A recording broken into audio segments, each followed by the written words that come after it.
Happy birthday, Mimi.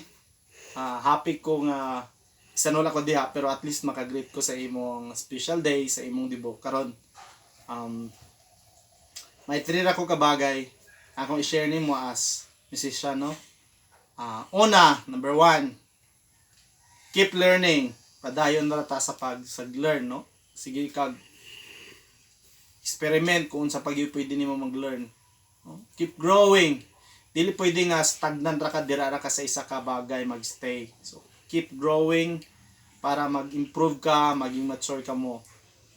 Ikatatlo is keep serving the Lord nga man para okay kayo. Way back 2009 sa gatits pa ko ninyong duang sa race. Ako ma-remember na sige ra ko ninyong intuon.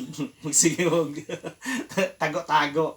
Pero I was so happy na nakashare ko sa ako ang knowledge na makatanaw ko ninyo na this time, especially every Sunday, na every evening gawats ko sa inyong Facebook page na you're growing, especially with the group, no, sa worship team. Happy kay ko ninyong tanan nga nag-grow ka mo.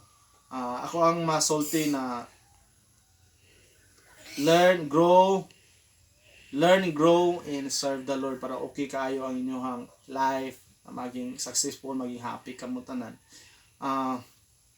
Hopefully, daghan pa mo kayong ma-learn in the future. So pa man. Basta, happy birthday, Mimi. Sa mga maabot nimo nga mga days, I hope makita pa mo na ako nga mag-grow pa gyud. Thank you. Bye.